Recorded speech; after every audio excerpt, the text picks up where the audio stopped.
আসসালামু আলাইকুম। বিডিভিউজ ইনফোটেইনমেন্টে সবাইকে স্বাগত জানাচ্ছি। আমি তানজিলা হক। ৭৫ বছরেরও বেশি সময় ধরে সিরিয়ায় শাসন করেছেন আসাদ পরিবার।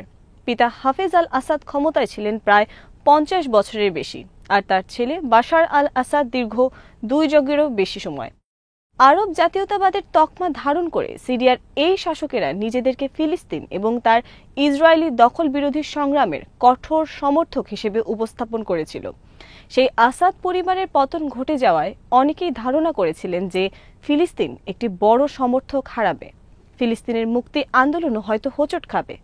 তবে বাস্তবে আসাদ পতনে ফিলিস্তিনের সামনে সুযোগ ও সংকট দুটোই তৈরি হয়েছে। আরও জানাবো এবারের প্রতিবেদনে।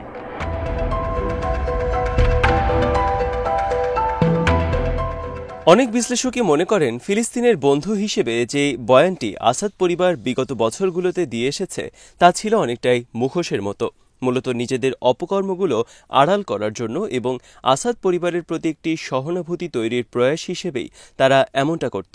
ইসরায়েলকেও একই কারণে সিরিয়ায় আসাদ পরিবার নিজেদের সবচেয়ে বড় শত্রু হিসেবে উপস্থাপন করেছিল। তাছাড়া তারা ফিলিস্তিনের শাসক গোষ্ঠী ও আন্দোলনকারী সংগঠনগুলোর সাথেও সম্পর্ক তৈরি করেছিল।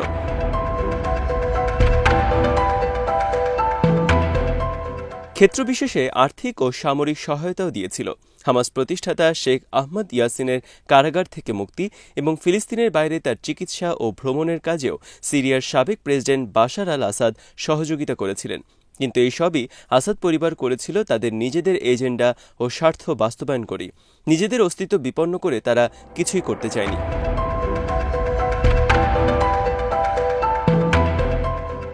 তাছাড়া ফিলিস্তিনের পক্ষে থেকে তারা নিজ দেশে বিরোধী মত দমনেও বেশ সুবিধা পেত।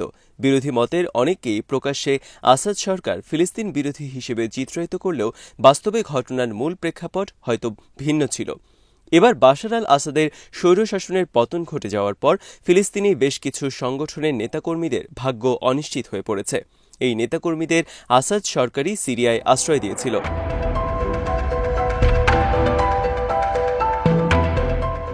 অনেকেই অবশ্য নানা ধরনের নেতিবাচক আশঙ্কা করছেন। তাদের ধারণা আসাদের সঙ্গে সম্পৃক্ত এই সংগঠনগুলোই শুধু আসাদের পতনে ক্ষতিগ্রস্ত হবে তা নয়, বরং সার্বিক বিচারে ফিলিস্তিনের মুক্তি আন্দোলনও ক্ষতিগ্রস্ত হতে পারে।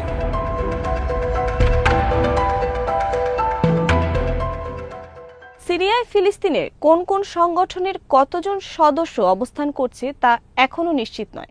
অনুমান করা হয় ১ ডজনেরও বেশি সংগঠন সেখানে কার্যকর রয়েছে। তবে এই সংগঠনের নেতাকর্মীরা অনেক বছর ধরেই সিরিয়ায় এবং ফিলিস্তিনের এই মুহূর্তের স্বাধীনতাকামীদের সাথে তাদের খুব কম সম্পর্কই রয়েছে।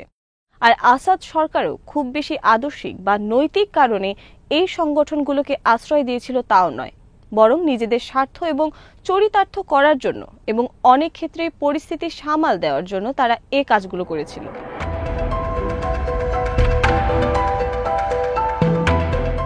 পর্যবেক্ষক মুরাদ সাব্বাগ মনে করেন আসাদের শাসনামলে ফিলিস্তিনি গোষ্ঠীগুলোর সাথে সম্পর্ক মূলত তার বাহিরের রূপ ছিল, কেননা প্রেসিডেন্ট আসাদ বরাবরই নিজেকে ইসরায়েলের বিরুদ্ধে প্রতিরোধের দুর্গ হিসেবে চিত্রায়ন করেন, আর এই মুখোশটি অবলম্বন করে তিনি নিপীড়ন চালিয়েছেন।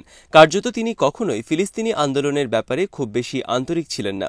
সিরিয়ায় যেসব ফিলিস্তিনি সংগঠন আশ্রয় পেয়েছে তার মধ্যে একটি হল popular front for the liberation of Palestine. এটি একটি সশস্ত্র গোষ্ঠী যা আরববাদ এবং মার্ক্সবাদ দুটো মতবাদকে লালন করে।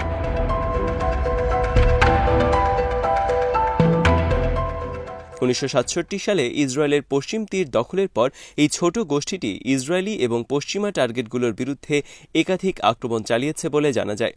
এর বাইরে রিটার্ন অ্যান্ড লিবারেশন ব্রিগেড এবং democratic front for the liberation of প্যালেস্টাইনের মতো গোষ্ঠীগুলো সিরিয়ার গৃহযুদ্ধে আসাদের শাসনের সাথে ঘনিষ্ঠভাবে যুক্ত হয়েছে। যারা সিরিয়ায় আশ্রয় পেয়েছিলেন আসাদ প্রশাসনের প্রতি তাদের আনুগত্য ছিল শর্তহীন। এই কারণে আসাদ বিরোধী অংশগুলোর সাথেও তাদের বিরোধ ছিল।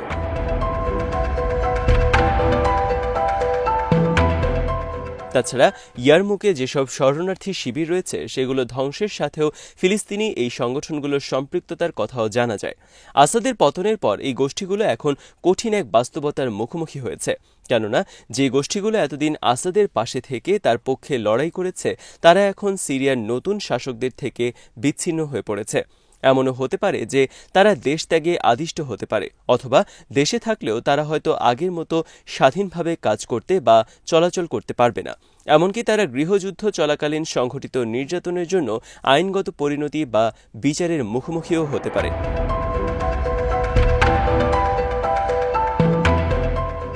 আসাদের পতন ঘটে যাওয়ায় এই ধরনের গোষ্ঠীগুলো, বিশেষ করে পিইএলপি, ডিএফএলপি, বড় ধরনের পৃষ্ঠপোষক হারিয়ে ফেলেছে। ফলে কার্যত তারা তাদের অপারেশন চালানোর ক্ষমতার প্রায় 90% হারাতে পারে।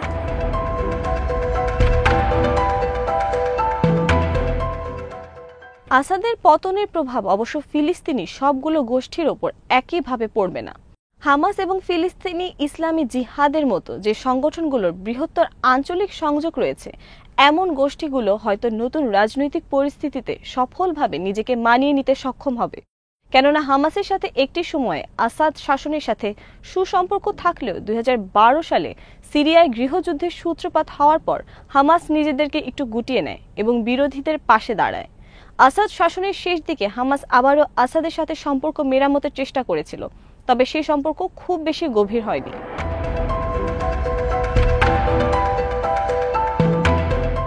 হামাসের আরেকটি বৈশিষ্ট্য হল তারা সিরিয়ায় কর্মরত অন্যান্য ফিলিস্তিনি সংগঠনের মতো আসাদ সরকারের সাথে সরাসরি সম্পৃক্ত ছিল না। হামাসের দৃষ্টিভঙ্গি অন্য সংগঠনগুলোর তুলনায় অনেকটাই বাস্তবমুখী। আর সিরিয়ায় যেসব মূলধারার ইসলামিক সংগঠন আছে, হামাসের সাথে ঐতিহাসিকভাবেই তাদের সম্পর্ক থাকায় তারা হয়তো সিরিয়ার পরবর্তী পরিস্থিতিতে খুব বেশি সংকটে পড়বে না, বরং সিরিয়ার সুন্নি গোষ্ঠীর উত্থান হামাসের জন্য শাপেবর হতে পারে।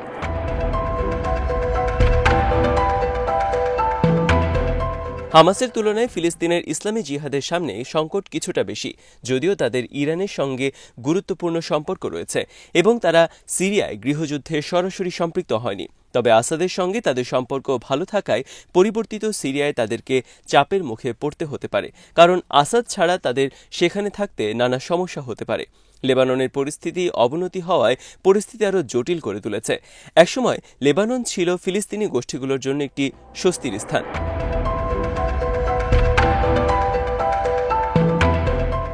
অন্যদিকে লেবানন এখন অর্থনৈতিক সংকট এবং রাজনৈতিক অস্থিরতার কারণে ফিলিস্তিনিরা লেবাননের বিকল্প হিসেবে অন্য কোনো স্থান খুঁজে বেড়াচ্ছে। কিছু গোষ্ঠী হয়তো অন্য কোনো স্থান খুঁজেও নেবে, কিন্তু যেখানেই যাক না কেন ফিলিস্তিনের বাইরে কাজ করার কারণে ইসরায়েলের দখলদারিত্বের বিরুদ্ধে তাদের কাজ করার সক্ষমতা এমনিতেও কমে যাবে। আসাদের পতনের ভূ রাজনৈতিক পরিণতি হিসেবে বৃহত্তর আঞ্চলিক ভারসাম্য গভীরভাবে পাল্টে যাবে। ইসরায়েল দীর্ঘদিন ধরেই তার উত্তরের সীমান্তে হুমকি কমানোর চেষ্টা করছে।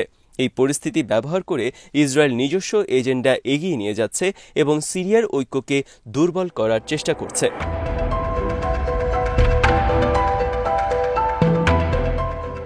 সিরিয়ায় বিরোধী গোষ্ঠী 8 ডিসেম্বর দামেস্ক দখল করার পর ইসরায়েল সিরিয়ায় নজিরবিহীন বিমান হামলা চালিয়েছে এবং সিরিয়ার গভীরে 1967 সালে গোলান হাইটসে অবস্থিত একটি বাফার জোনের বাইরে প্রবেশ করেছে। এত কিছুর পরও বেশ কিছু বিশ্লেষক প্যালেস্টাইনের জন্য সম্ভাব্য সুযোগ দেখছেন।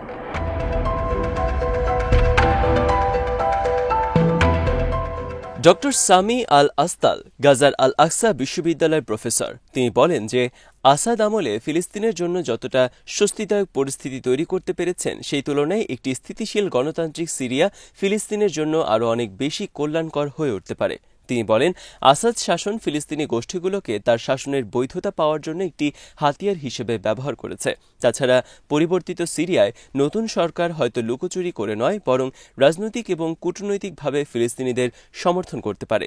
সিরিয়ার নতুন সরকার হয়তো ফিলিস্তিন ইস্যুকে আর কার্ড হিসেবে ব্যবহার করবে না।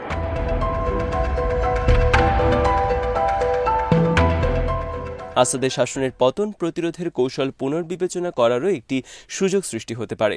ফিলিস্তিনিদের এখন নিজেদের মুক্তি আন্দোলনকে যৌক্তিক একটি লড়াই হিসেবে চিত্রায়িত করতে হবে।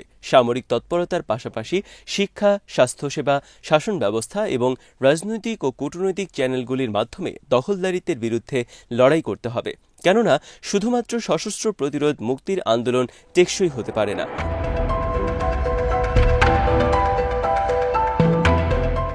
আসাদের পক্ষপাতিত্বের কারণে ফিলিস্তিনি গোষ্ঠীগুলোর মধ্যে যে অভ্যন্তরীণ বিভাজন তৈরি হয়েছে তা মীমাংসা করারও একটি সুযোগ তৈরি হয়েছে। আসাদ শাসনের পতন এই বিভাজনগুলো মেটানোর একটি সুযোগ প্রদান করতে পারে। আসাদ ফিলিস্তিনি গোষ্ঠীগুলোর মধ্যে বিভাজন তৈরিতে উস্কানি দিয়েছিল, কিন্তু আসাদ না থাকায় এই গোষ্ঠীগুলো এখন প্যালেস্টাইন অথরিটি বা অন্য কোনো প্রতিনিধিত্বকারী সংস্থার অধীনে একত্রিত হওয়ার সুযোগ নিতে পারে।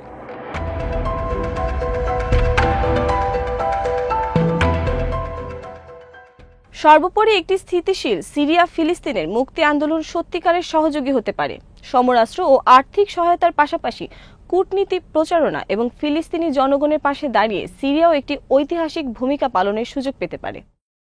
আজ এখানেই শেষ করছি। সমরাস্ত্র, প্রতিরক্ষা ও কূটনীতির নানা তথ্য জানতে চোখ রাখুন বিডি ভিউজ ইনফোটেইনমেন্টে। চ্যানেলটি ভালো লাগলে সাবস্ক্রাইব করুন, সংযুক্ত থাকুন আমাদের ফেসবুক পেজে। আল্লাহ হাফেজ।